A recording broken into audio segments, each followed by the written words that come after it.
Go for it. Good morning, everyone. Welcome to Washington Commission meeting on 15th, 2022. Our first in-person hybrid meeting.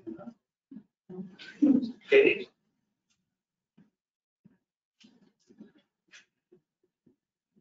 Before we get started, I want Ms. Roy to do her house. So good morning and thank you for joining us for our business meeting today. This meeting is being recorded. The documents which will be discussed here today are available on the event calendar on our website, which is wmc.wa.gov. They're also available in the handout section of the webinar. I'm Amelia Boyd, I'm the program manager for the Medical Commission. Steve Bush and I are the organizers for this meeting. For those of you who are on the GoToWebinar panelists, please be sure to mute yourself if you are not speaking. Attendees are automatically muted. Please note that anything posted to the chat or question section is considered public record. We will take public comment at this meeting. Once we get to that item, the chair, Mr. Mullen, will read a script and will then ask for public comment. If you would like to comment, please use the raise your hand feature or add your comments to the question section. Our time for public comment is limited and each speaker is likely to only have about 2 minutes to speak. And then we have a little bit of housekeeping for a hybrid. As this is a hybrid meeting, we do have virtual participants who are joining us via GoToWebinar. For those of you who are here in person, please state your name before speaking and speak toward the middle of the room or into your mic.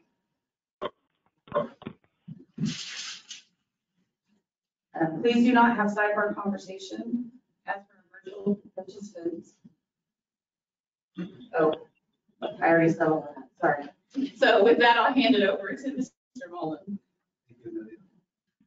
I have a couple of things on my chair report agenda. I wanted to save it a little later. But I thought I'd take the opportunity this morning to talk about conflict of interest. As you know, as Commissioner, our technical speech statewide. So I want to encourage everyone to stop and think about what they're doing at work, what they're doing volunteering, what they're doing in their neighborhood, whatever you're doing.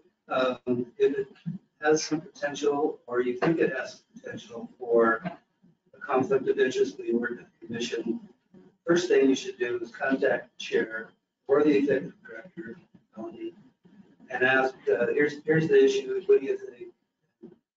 At Melanie's discretion, she may call on Heather to make a final determination.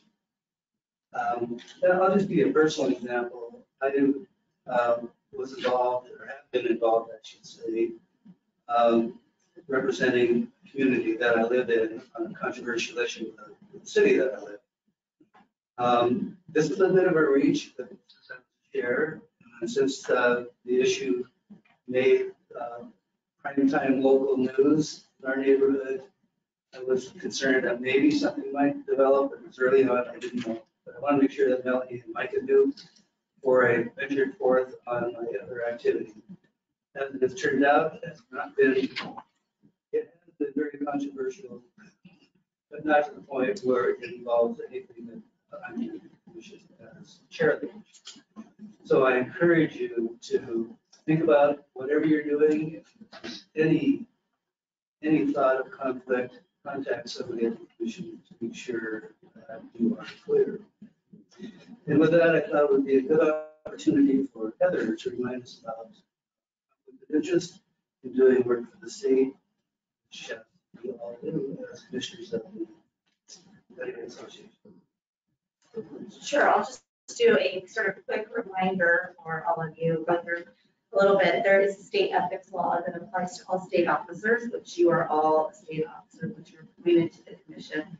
And it requires that you recuse yourself if there is a conflict of interest.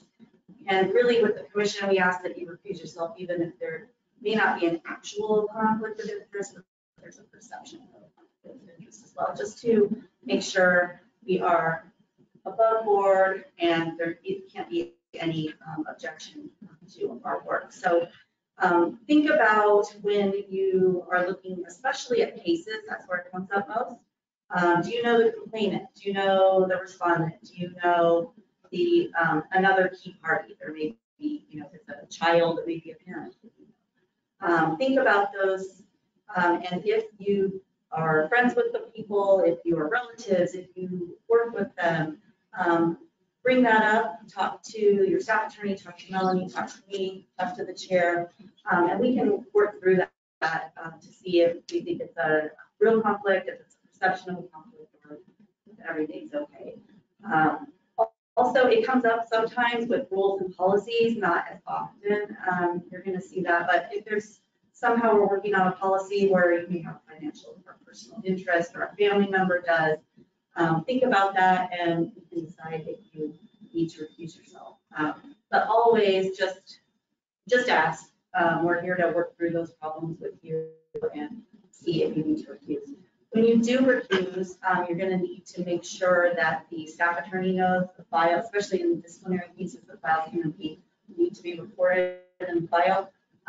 You should not have any involvement in the case, including stepping out of the room when the case is discussed or Zoom.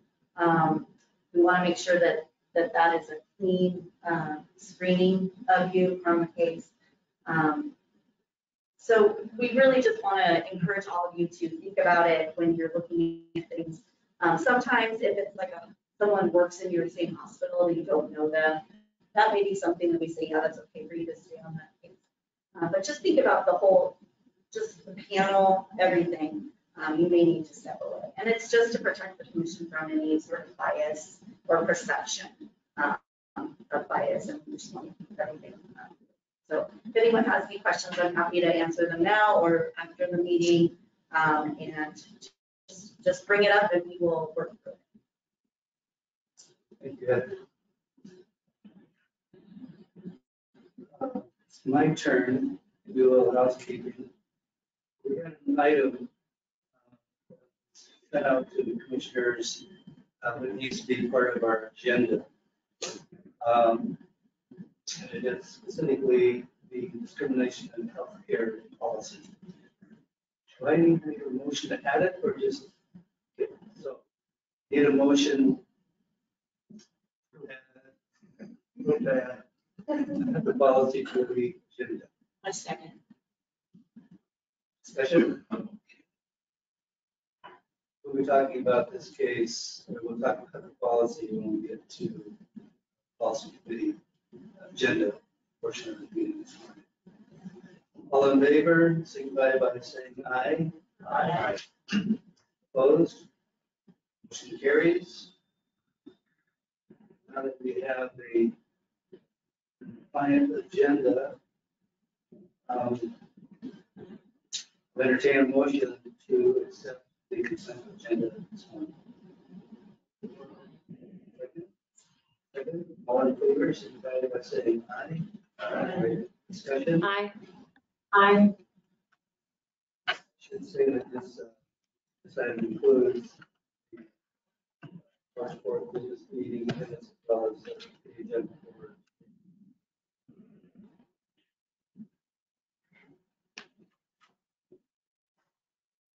New business, we've got major hardware this morning.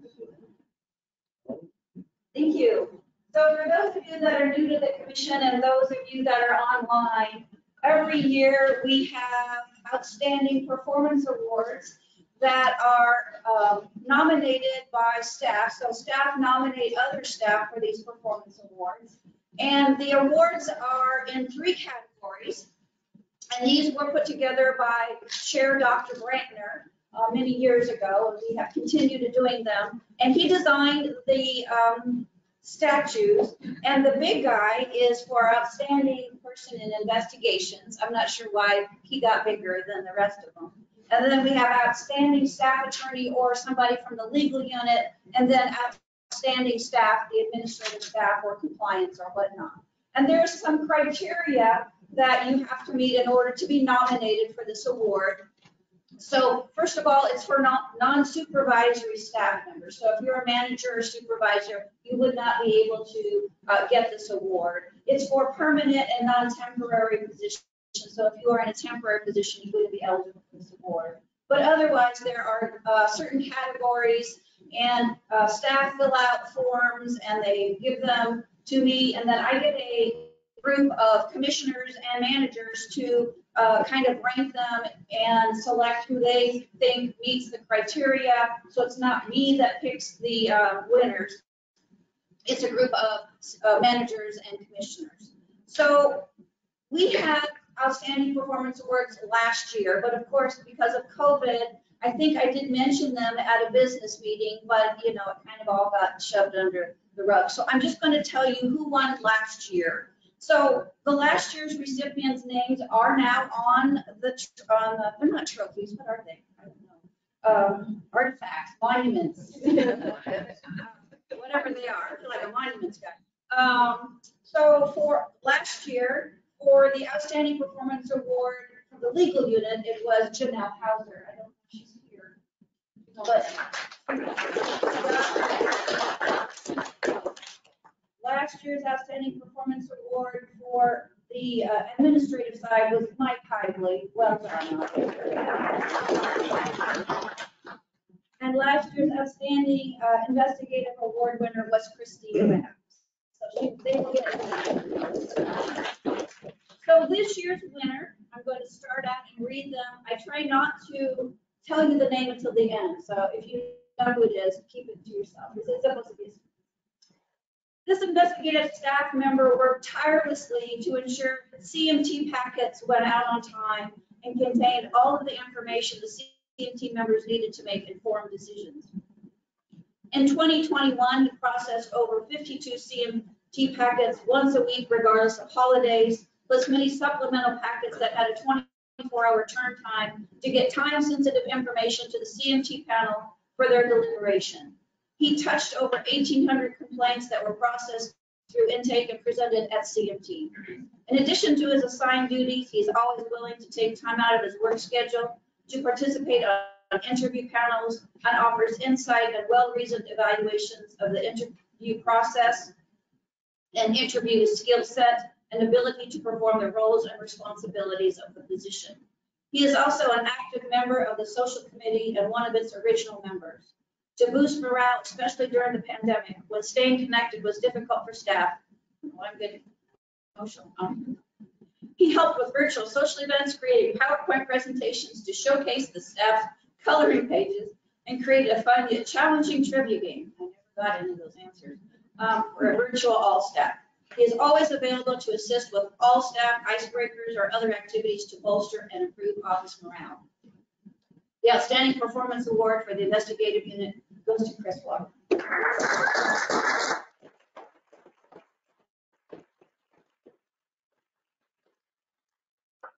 going to give you this.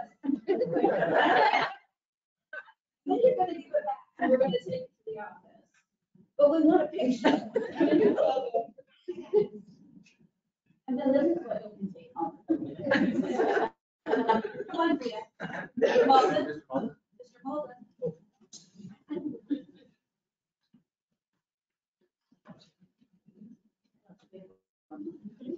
Yeah.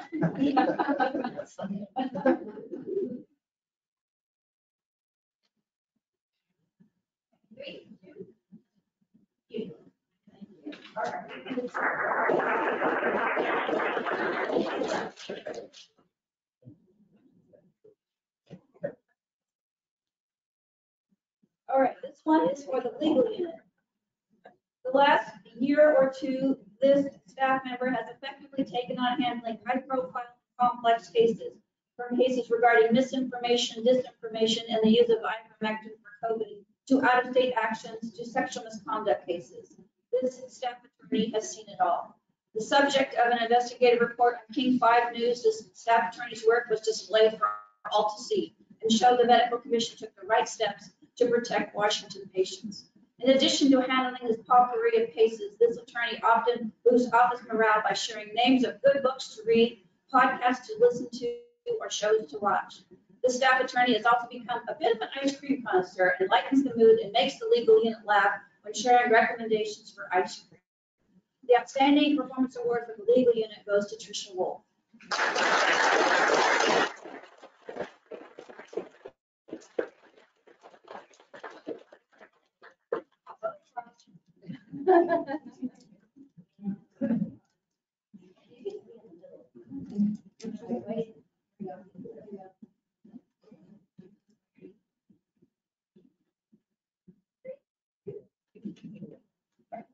Thank you.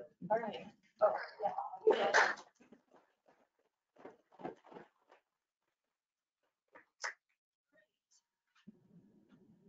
The last one is for the administrative staff. This staff person prides herself on being a resource to every staff member and unit. She has been known to talk to staff about their concerns and provide advice, even when there was not a lean solution to be had.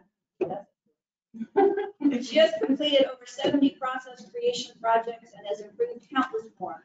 She introduced the lean community of practice to the WNC staff. She was instrumental in creating the processes and procedures for licensing to go digital and improve customer service during COVID. She made herself available to every member of licensing during this process to help them with roadblocks and brainstorm solutions for improving customer service timelines before additional staff was added. She never turns away an opportunity to learn something new. She has a positive attitude, which she has proactively asked for new opportunities to work on the project. She says that even if it isn't her job, knowing how other processes and units work, she tries to make it more effective in her day-to-day work. The Outstanding Performance Award for the Administrative Unit goes to Anjali Lal.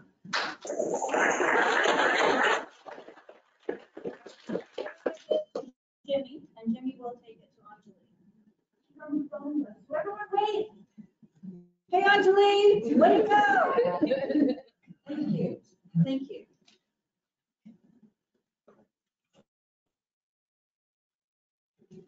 Thank you, Melanie, and thank you to the winners, well deserved.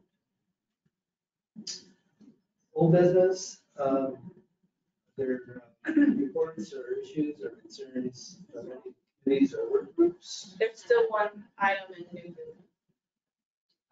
Sorry, Sorry. a little ahead of myself. Page 14 started the meeting dates of 2023, 2024. Does anyone have comments with regard to the proposed dates?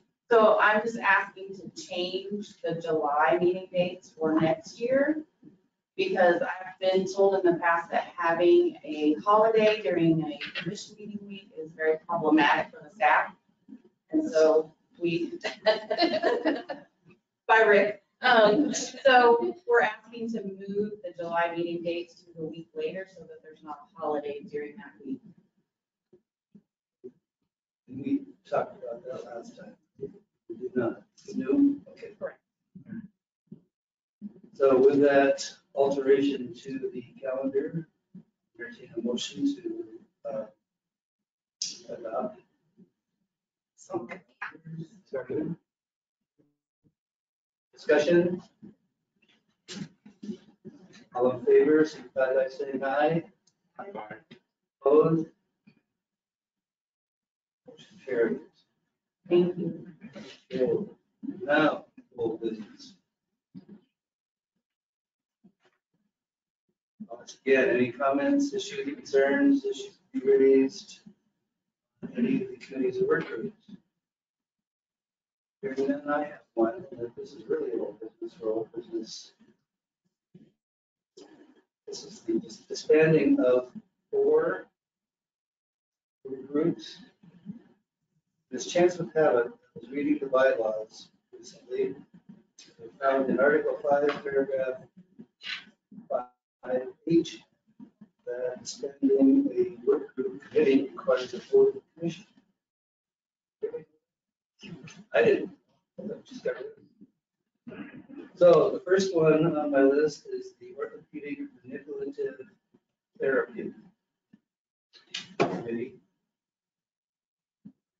Any of the members have concerns or issues with expanding that committee? Has the issue been resolved, or Micah? has the issue been resolved? Of course not.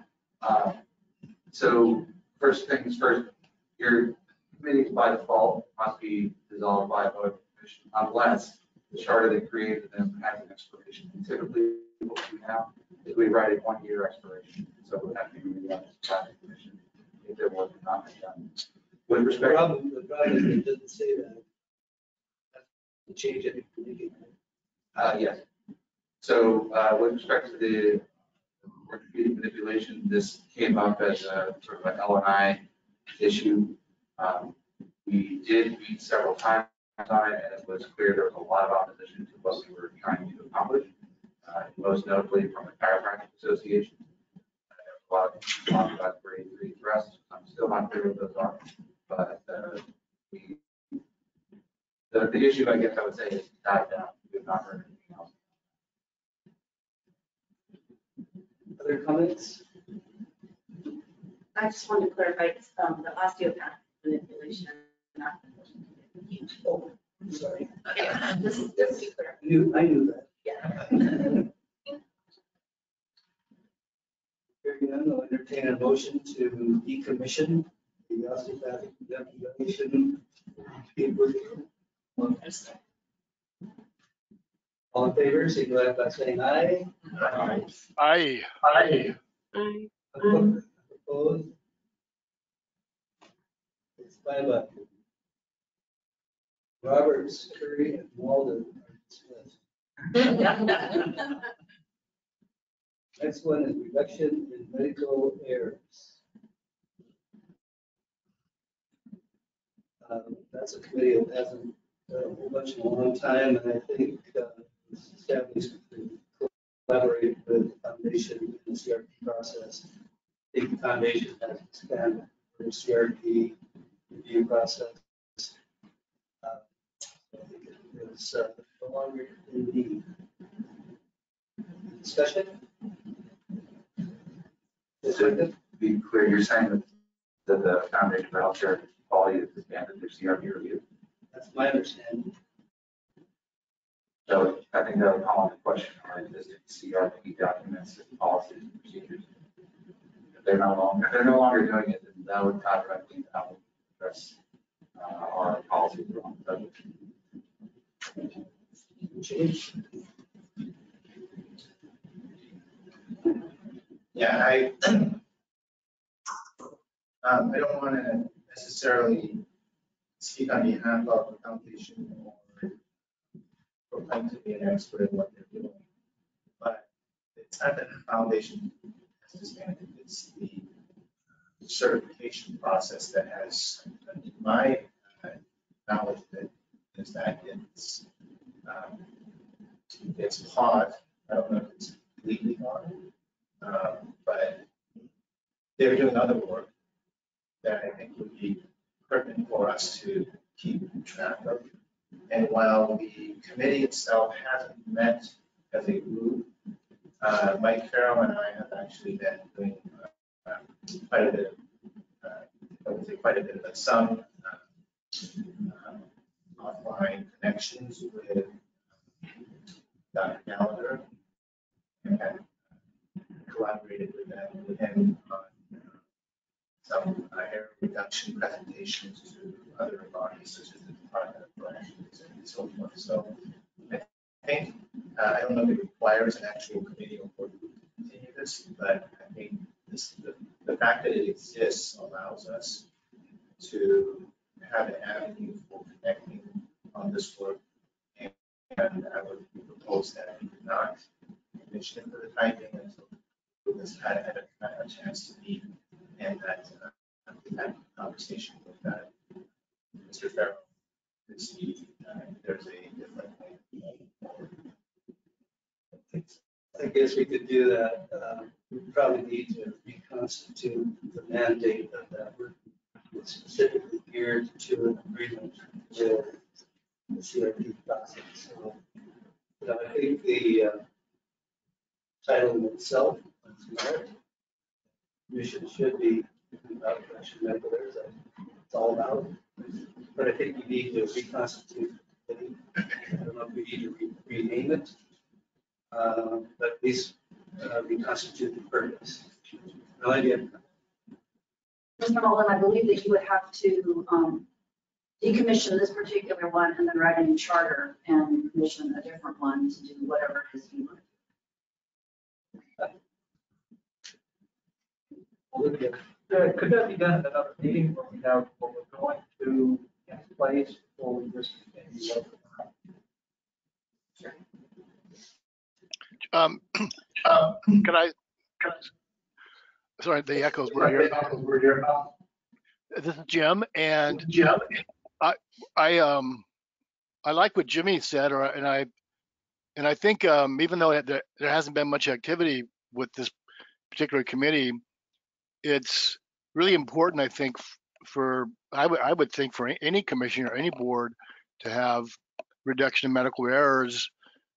Maybe not speaking more not to the title of the committee work group, but to the activity. But I think having reduction in medical errors is something that ought to be high on the radar of any commission and work group.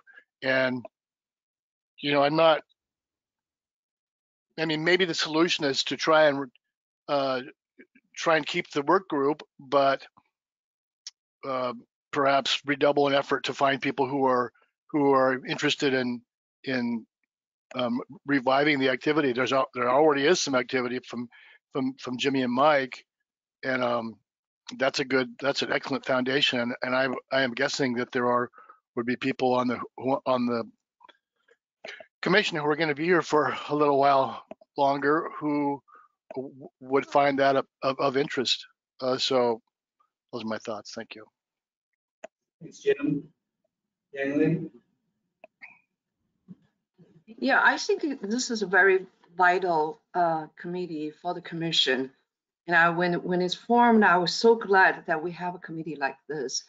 And everyone is busy, and there's a very broad topic could, guide us doing things. But I think we have a rich data and knowledge among the commissioners that we can, based on what we see, the pattern and the cause of some common medical errors, this committee will be vital to provide policy to the policy committees, to the overall community, the provider communities, and in the newsletter, whatever it is, education. I can see several prongs of this committee could do to help enhance the practice, improve the practice medicine in terms of safety, and also in terms of the policies for the committee. So I would hope that, I would be gone. I wish I was on the committee, but I never had a chance. But I hope the committee would continue this efforts in whatever the way you can to prod forward. Additional comments?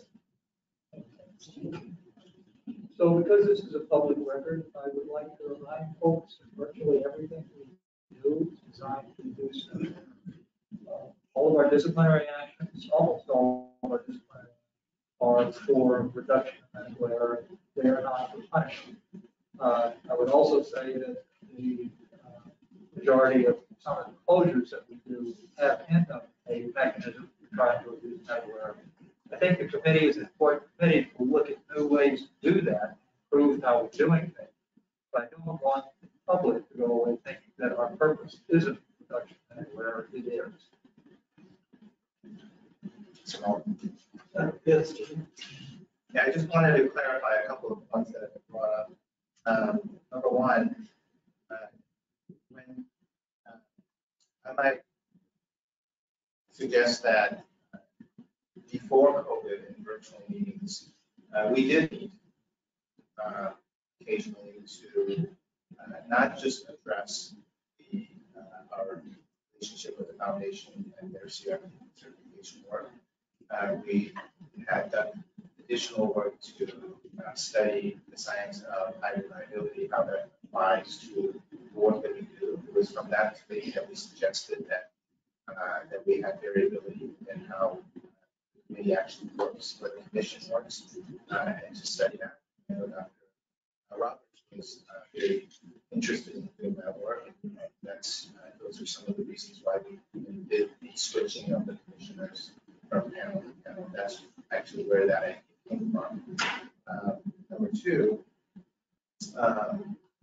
we stopped meeting, we went to virtual meetings.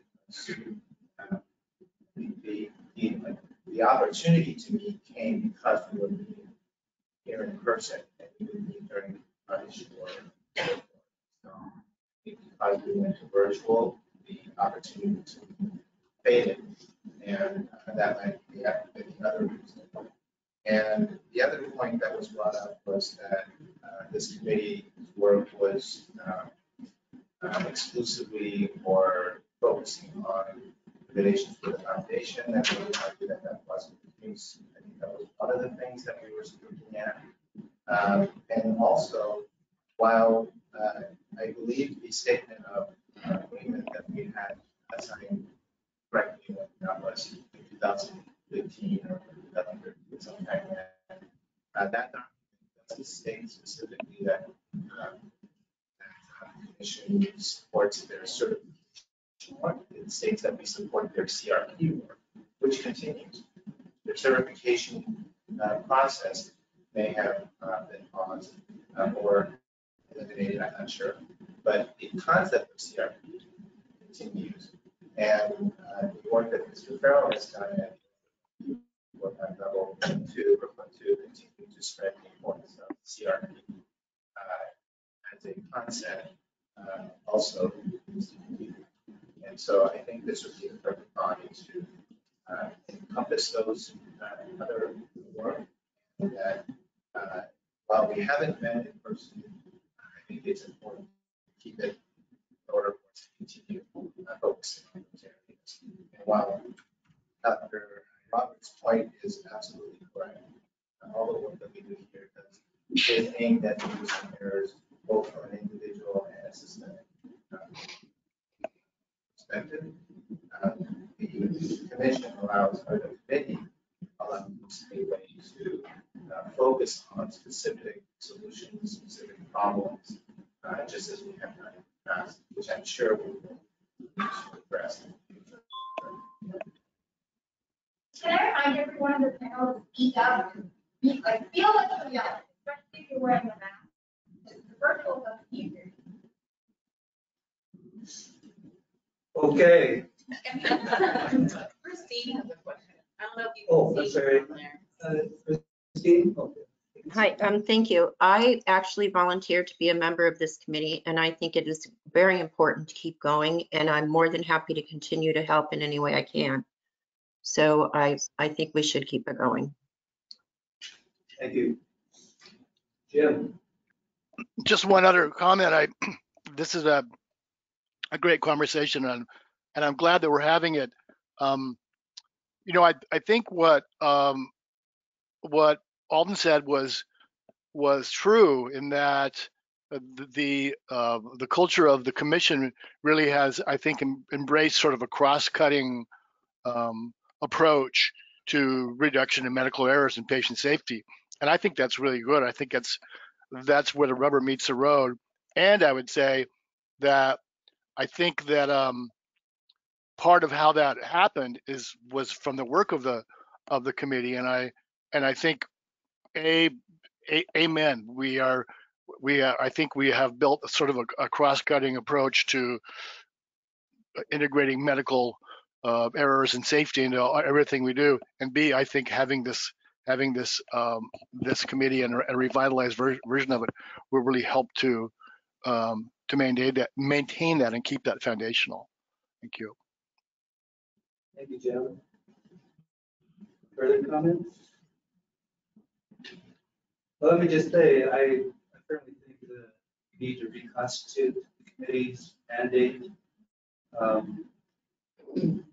We can, just from a historical perspective, I can remember back in 2013, before I was commissioner, working with Dr. Gallagher on the CRP process, that it was that agreement between the commission and Dr. Gallagher's work group was formulated in a memo of understanding, I think, authored by your predecessor, Mike, or maybe you participated in that, putting that together, I don't recall. I recall making a lot of comments at the the move at that time changes. And I think it was, again, reworked some years ago. And, so it's been around a long time. So I think reduction of medical errors is something that we should be thinking about at all times. But I think what we need to do is getting together and reconstitute the mission of the work group. So with that, if there's agreement, we will table decommissioning this particular work group. The next one is the collaborative drug therapy agreement group. Something that seems to have died. I'll ask Micah or Melanie to comment. This is my work group, and it was a work group to determine about the CDTA regarding pharmacists and physicians. We have an open CR 101 for rulemaking that we put on pause for COVID. So the work group can be disbanded and it will move into a rulemaking situation. Further comments? Dr. Small? Can you all hear me all right? Yes. So, so I definitely understand the reason for disbanding the work group. I just want to say, though, that I think the intention of the work group is really important. It should not be dropped. Currently we have no rules in place regulating physicians who agree to the CDTAs with pharmacists. There was, I don't remember the number, but there was one egregious case of some physician that I think had signed on to several hundred of these. So whatever, and as I think everyone knows, I'll be rotating off the commission fairly soon, but whatever the process is, I would urge you all not to drop a process for looking at a way to implement rules for physicians that are signing on to these CDTAs. I think the proposed mechanism of rulemaking will probably be what we need, but this issue has raised it suddenly again.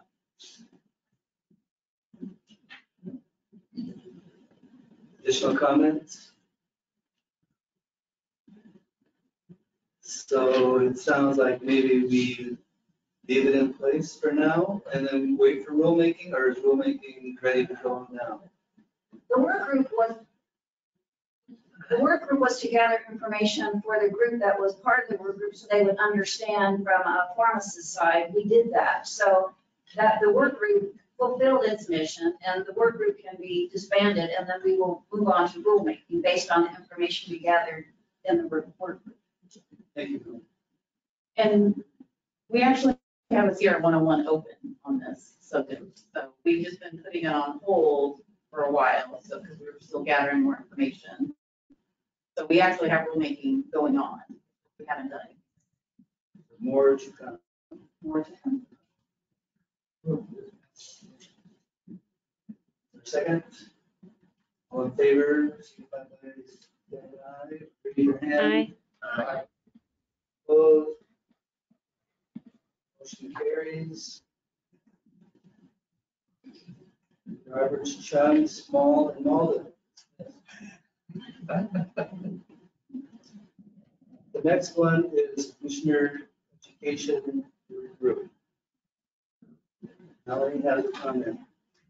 Yes, so several years ago, we put together this work group so that commissioners could come together and brainstorm ideas for lunch and learns, and they did that, and all of those lunch and learns that were brainstormed at that time were completed, so that was probably pre-COVID.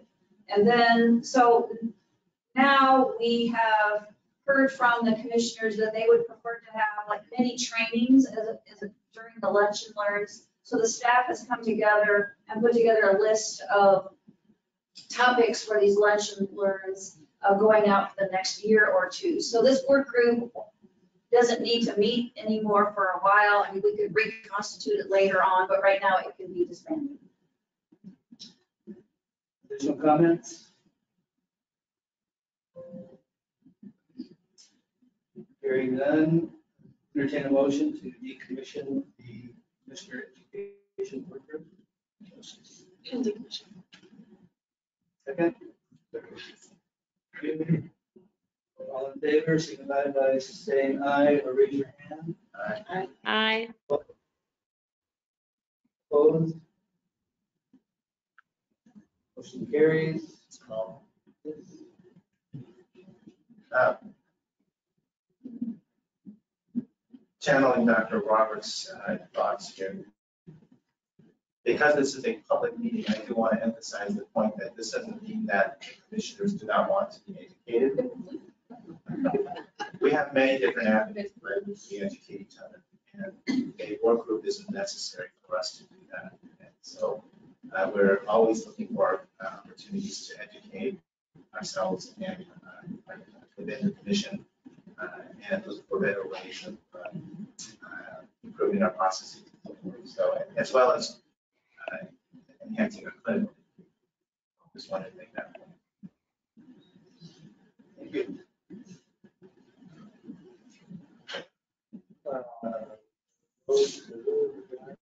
Okay. So Domino, John, Roberts, Corliss, and Rogers, you're dismissed.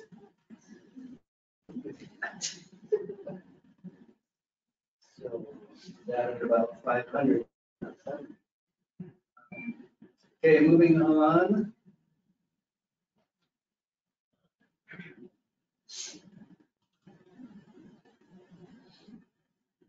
Well, I'll ask, anybody else want to eliminate anything? Moving on. Next item on our agenda is the nominating committee for new leadership. Call on Dr. Alden Roberts as chair of the group. Board. So the proposed chair and vice chair were nominated last meeting. This meeting, I'd like to nominate Terry Murphy as the second vice chair. And I think that he will do an excellent job as chair. Terry, thanks very much. Any comments or additional nominations that anyone would like to make? Yeah, just like to emphasize that at this meeting, process does require potential nominations from the floor for the final vote at the next meeting. Hearing none. Move on. Congratulations to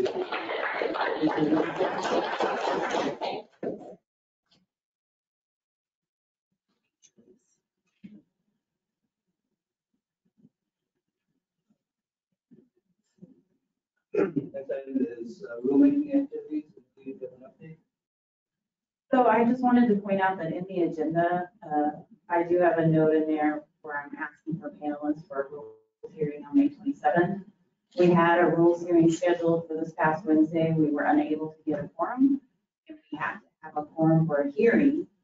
So I really need to get this rule wrapped up. So the May 27th date is the Friday of our next meeting, and it's at 4 o'clock. And that meeting is virtual, so the rules hearing will also be virtual. So hopefully it will be easier to get a quorum since everyone will be engaged already in commission work. And I've been told that personal appearances will probably go until almost 4 that day, so. All right, for personal appearances, we'll lock the door. Yeah. Virtual door. Yeah, your virtual door. Virtual door. So if you could just email me and let me know if you're available for that hearing. I do need at least 11. I prefer to have 13 in case there's cancellations. I do have one of the. Thank you.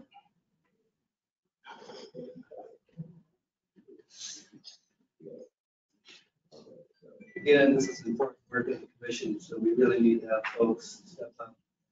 Amelia, I'll help you out with that one. Thank you, Christine. Lists and labels are next agenda item on pages 20 through 79 and 80 through 84. Ask Heather to comment. Yeah, so we have two requests, and the first is actually, oh, thank you. You have two requests. The first is actually a group that has come back. You had voted to deny them. Previously, they came back and provided more information. It's the Agility Cohee. And they have provided materials showing that they do provide medical education, specifically to providers who treat workers' comp patients. So based on the additional materials that they provided, it does appear that they are an educational association, and I would recommend approval. With comment, Yeah, so as I'm reading through those, it still appears that they're trying to get this in advance of getting a successful RFP with LNI. Correct, but they do provide education. It looks like they're trying to leverage this as part of the RFP process. But they actually also meet requirements. So regardless of whether they get that application, they still. Yeah, my only concern was if they were somehow going to use this information to leverage that and get a successful contract. So the purpose of your approval is for groups that are going to use this list for a commercial purpose. That's why they have to request it, because they plan on using it for a commercial purpose. additional comments? Then motion to approve. Terry, second. You all in favor, say aye. Aye. They get our lists and labels. Next. So the second is from a Mr. Madura. And it appears that he's just an individual, provides no information that he represents any sort of professional or education organization. So I would recommend denying this request. Amelia? So I actually called Mr. Madura on the phone and explained to him what lists and labels were, and he understands that he will probably be denied today. So moved. We have a second? Second. Tony, all in favor? Aye. Opposed? Madura is denied, request is denied. Next item is public comment. There's no hands raised and there's no time to speak. Thank you. I was just advised that there are no hands raised and no one from the public is here. But we will still have public comment section. So I will read it, read the script. We will now begin the portion of business meeting to take public comment purposes to allow members of the public to directly address commission on issues of public concern. Please refrain from providing comments on pending or open investigations of disciplinary cases. Will not be answering questions or responding. Staff will be available after the meeting to answer your questions. Please understand that although the time period of comment during the business meeting is limited, the public can attend and provide comment at commission committee meetings. Public can also contact staff during normal business hours. We welcome written comments as well. Each commenter will have 2 minutes to speak. When you comment, please state your name, who you represent. I'll ask one more time. Would anyone like to comment at this time? Hearing none, the public comment portion of our agenda is closed. Move on to Dr. Domino with the policy committee report.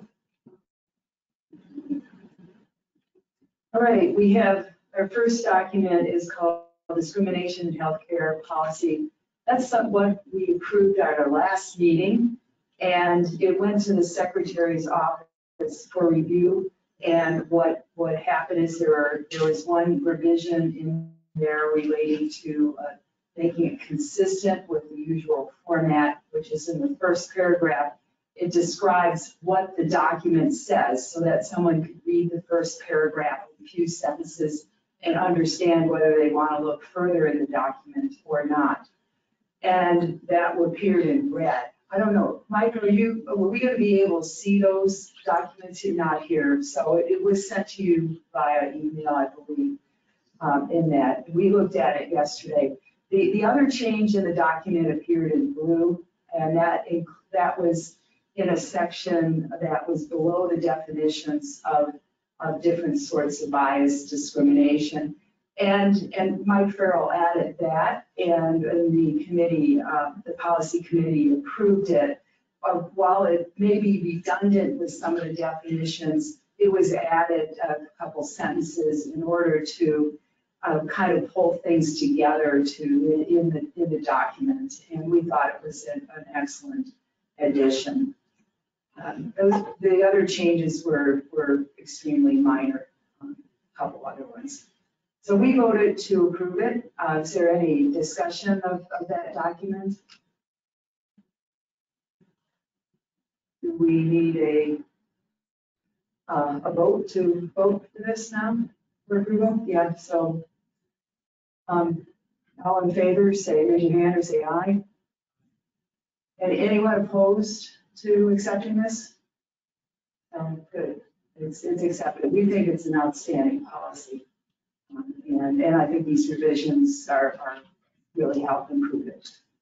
Okay, the next item was called, is a proposed policy on informed consent. And this is a new policy. There was a work group that was formed. Mike or Dr. Roberts or anyone, you want to talk about it a little bit about this really dealing with shared decision making versus informed consent, sort of a general document on that. Mike, have any comments or whoever wants to? I think this is an important document. Informed consent is a very difficult thing to do. We'll never get this document perfect, but I think this document is very good. I would really, this is important, so I would really encourage all of you to look at this informed consent policy and to give us their thoughts on how it's worded. Lee, thank you for the work that you've done. You did an enormous amount of work on this, and your comments have been very helpful. And you may wish to say something after I get done. Please look at this. Please take a look at it and give us whatever recommendations or revisions you might wish to add.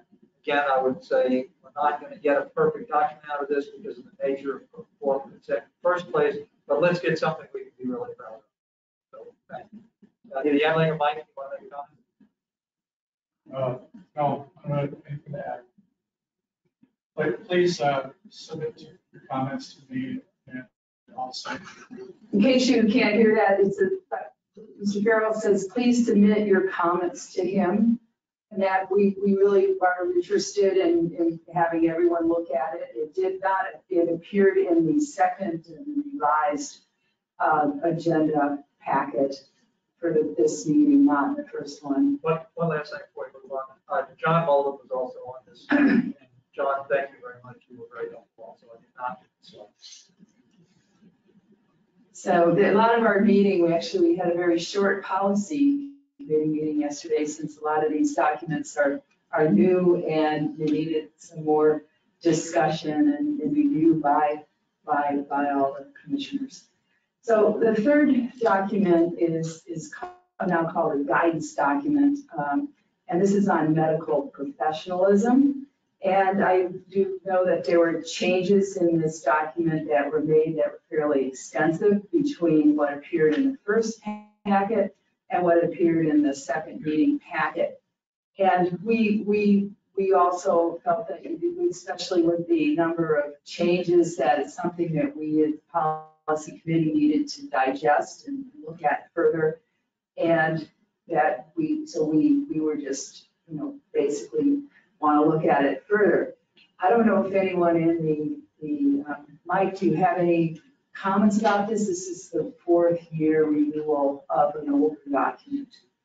Right, this was proposed by a commission member 4 years ago, a former commission member actually, that we adopted a charter on medical professionalism, which appeared in the annals of internal medicine.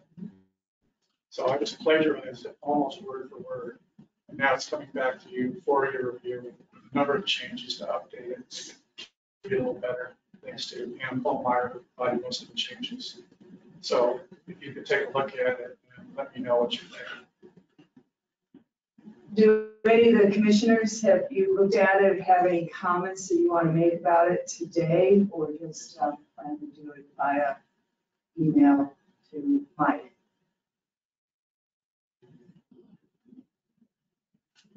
All right, we will move on to the last document, which is a guidance document as well. And this deals with practitioner, it's called Practitioner Competence. In the policy committee, we thought a better word was practitioner health. Competence often has the idea that you pass tests, your MOCA exams, this and that, as opposed to a more broader view of health. One of the things that this document is also up for the fourth year review. One of the goals of the document is to have you reassess, or have a practitioner reassess themselves over the course line of the whole course of their professional life, from the time that they first start out as an MD or a PA, through the time when they're approaching retirement or beyond, in order to assess where are they at in terms of their health, their overall, and how that changes over time in order to help people make a judgment about when they might need to be reduce some of their activities or potentially retire. It had a lot of comments and changes in this document as well, and we also felt we needed to look at it further, in addition to having Dr. Bundy perhaps look at it for any issues relating to disabilities in that document. I don't know if anyone had a chance to look at it. If so, if you want to make any comments about it. Otherwise, we'll have Mike give a little, tell us why the history of this document. Sure, the principal author of this document is Micah. So maybe you want to get a little history. Sorry. Yeah, so the history really came out of several meetings with one for the Coalition for Physician Enhancement, or CPE, as well as working with Dr. Bundy, and just there's a growing body of evidence about practitioners. It is called professionally called practitioner competence, but it does more call into question the health aspects than the skills assessment. And so, as I mentioned last night, one group, Scripps Healthcare, has actually mandated that all of their over 70s practitioners, in order to remain credentialed, must get a yearly fitness for duty evaluation at UC San Diego. And so that is something that they've implemented, and they see value in that. While we don't have the, I would say, probably the authority nor the stomach to implement something like that, it was recognized 4 years ago that there needed to be some sort of framework proposed for practitioners to self-assess. Number one, understand their initial baseline, and then have that compare along a continuum of their practice time to understand if there is a decline or not, and be able to actively and proactively address those things without the commission having to do it via complaint or something. So that's really the basis behind the whole practitioner. Thank you. Yes, Terry. Has the work group considered renaming the policy health, so as not to be confused with the recertification process, which actually is competence in your specialty, the lifelong learning assessments that most specialties do year to year to year to year, so as not to be confused. The answer is yes. We recommended it be changed to the word health, not competence. Yeah, I would certainly support that. Any other comments? Yes, Diana. I just want to acknowledge that I think a lot of hospitals right now are currently dealing with this at medical executive committee and medical staff offices. So I know in my hospital, they tried to come up with a policy how to get medical staff to seek annual, biannual, whatever types of health evaluations, et cetera. There was a lot of discussion around surgeons in particular, having a more specific need for potential, fine motor skills, stamina, et cetera, or some of the specialties where being up all night, for example, on your feet, et cetera, OBGYN being one of those. So I think this is a really big issue, and I think whatever we put out into the, whatever we say, a lot of institutions will look at it as a kind of a guidance or a place to start. I'm not sure how far any other health systems have gone. Christine, you might know for your hospital, but I just think we need to acknowledge that this is something a lot of places are struggling with. Yes, we are too.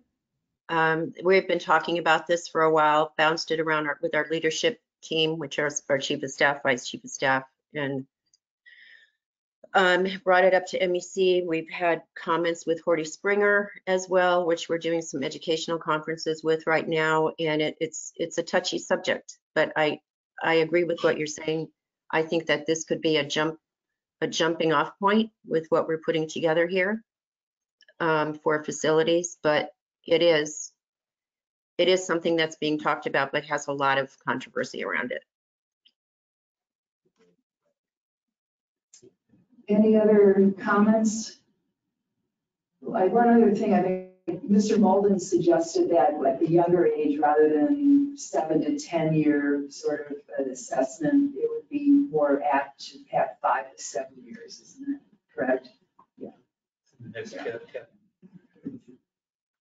first category, I think 25 to 54, moving it from 7 to 10 to 5 to 7. And the next category, it says 5, changing that to 2 to 5. And the second category, third and fourth category. Okay.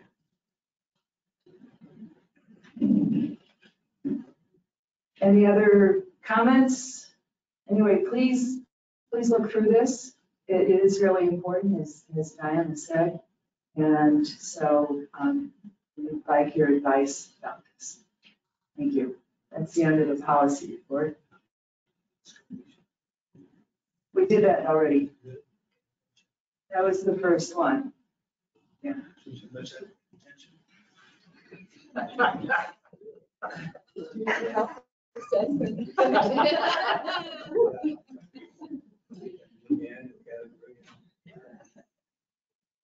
The next item are member reports. Members have topics of interest, recent work that you'd like to share with the commission.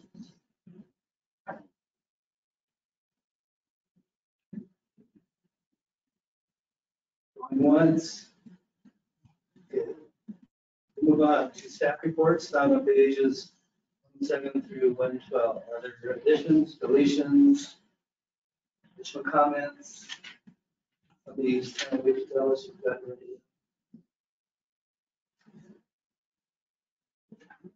Okay. On the, John, are you asking comments on commission's work, or what did you ask? I didn't get it. From member reports. So if you have something that you'd like to discuss that you're involved in or work that you are doing? Yeah, oh, member report, I'm sorry. No, I don't. Christine? I noticed in here that there's going to be a presentation at the WAMS meeting on April 29th, and I think that's great. So thank you for doing that. Micah?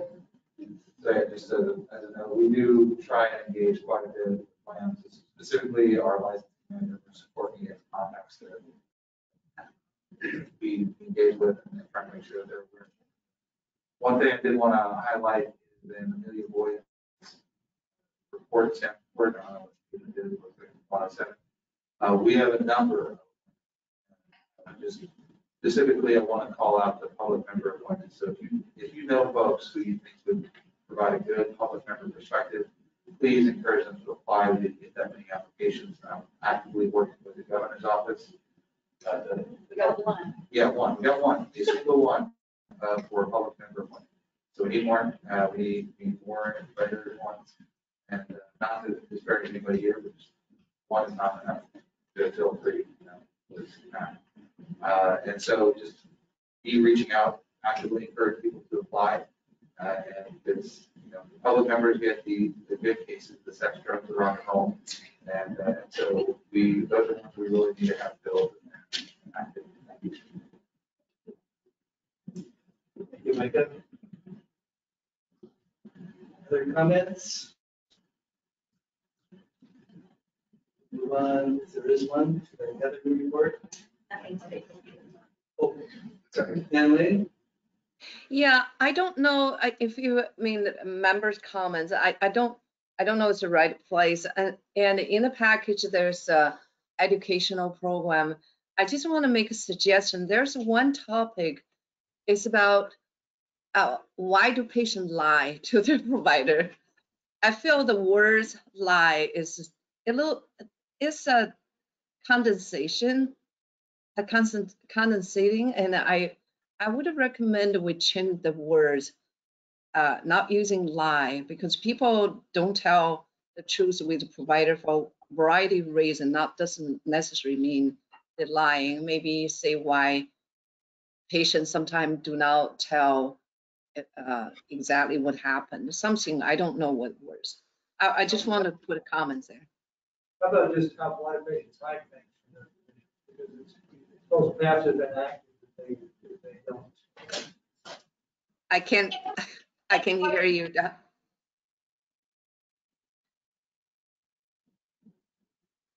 I just recommend to change the words lie.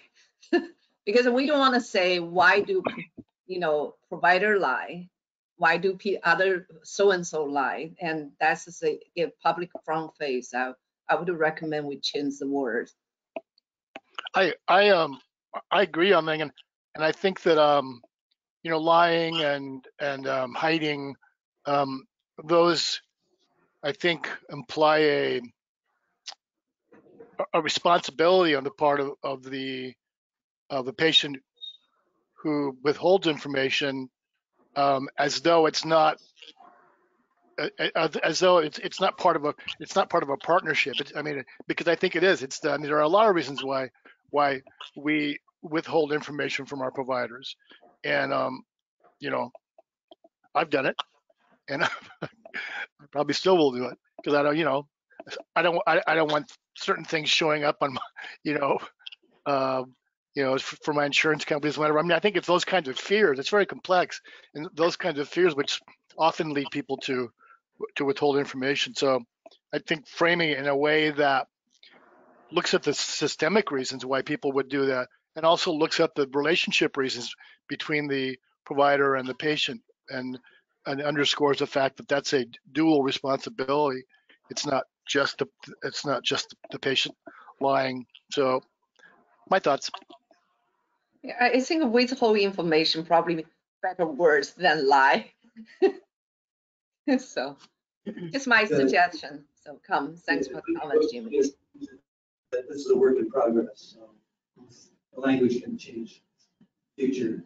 Micah? Yeah, so just to add with that, yes, it is a work in progress, but I will also defend the existing title, because guess what? You just talked about it in 5 minutes. And part of this naming titles for CME or educational session is to draw interest and get people engaged and come in. So I would commend Jimmy for doing an effective naming job and doing exactly what we're trying to do. Yeah. Say something controversial. Right. You want to project the positive, promote positive feelings in conversation. So words does matter. So. Thank you, Natalie and Jim. Natalie, you're reaching to the microphone. Do you have a comment?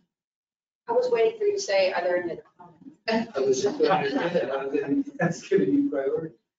Yes, I have a comment. We have a whole cake over here, and so after the business meeting, everybody is welcome to have a piece of cake or take some with you if you want some later. I think we have one additional staff report from Mr. Hywood. Thank you, Nick. We did actually fill my previous position as the information liaison. I'd like to welcome the staff to the question that the commission can ask. software, hardware configuration.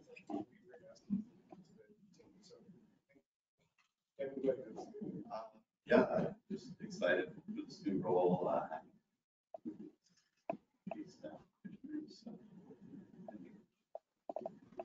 Can I ask a question? Just to clarify, Mike, does that mean we have to take you off speed dial? Okay. Cause of panic. Any additional comments? Anyone? I have a quick process question. So it's my understanding that after this meeting, when we go to the compliance personal appearances, that there is no virtual participation in that. Is that correct? That's my understanding, yes. Okay, so then for those who are not there, the attorneys will lead that discussion, I guess. I mean, Is there a different phone number for that link or the same one we used yesterday? well, there's not a phone number. There's not? So the people that are at home are not participating in this? Thanks for asking that question, Jim. Yeah, I think that's true. Okay, great. Thank you. Well, this has been strange. First and last in-person hybrid meeting as chair. You check to see if I have my pants on. It's positive. With that, meeting is adjourned. Thank you, everyone, and please be sure and grab your nameplates on your way to your panel. Welcome.